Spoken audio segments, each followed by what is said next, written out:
எல்லாருக்கும் வணக்கம்.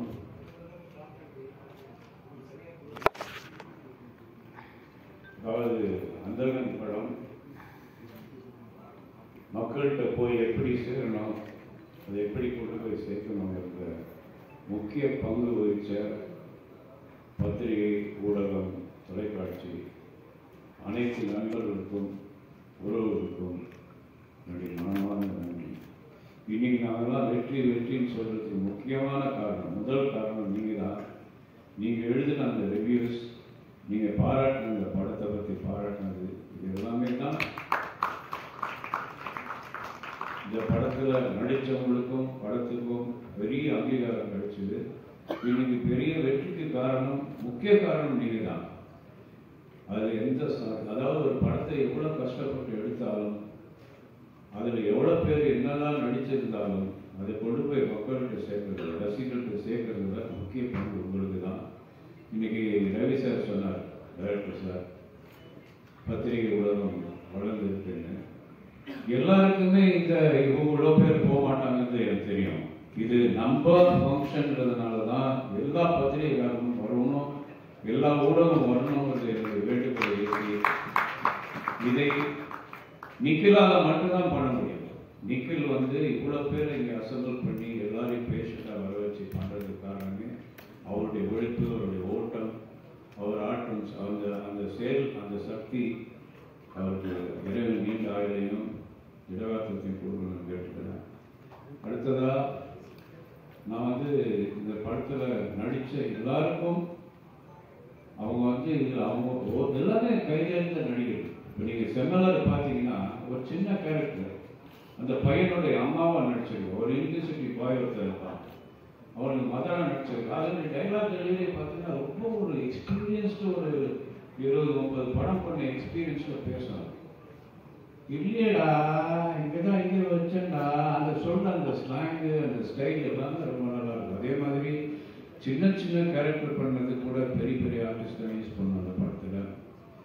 இப்போது நம்மளோட இன்னைக்கு மனோபாலா சார் இல்லை. இந்த படத்துக்கு மெயினாக அதாவது ஆடியன்ஸ் ரொம்ப ரசித்து சிரிக்கிற இடம் எல்லாமே மனோபாலா சாருடைய டைலாக்ஸும் அந்த டைலாக் டெலிவரியும். அதுக்கு அடுத்ததாக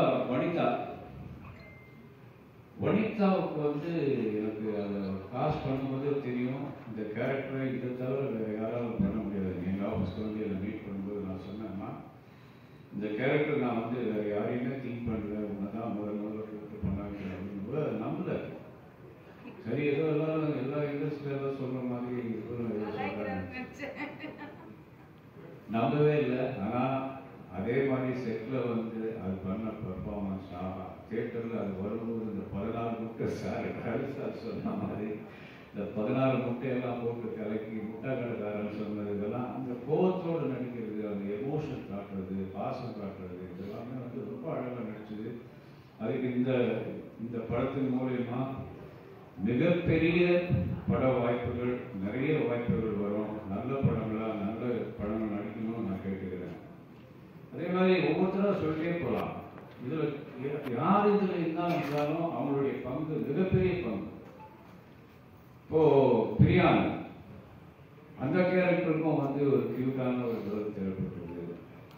அது ரொம்ப நேச்சுரலாக, ரொம்ப அழகாக ஒரு அதாவது ரியலிஸ்டிக்கான ஒரு பொண்ணாக இருக்கணும்ன்ற மாதிரி நினச்சி தான் பிரியாணி கிட்ட நிறைய நாள் பேசிகிட்டே இருப்பேன் அந்த படத்தை பற்றி. ஆனால் என்றைக்குமே நான் சொன்னதில்லை நீ தான் பண்ண போகிறது.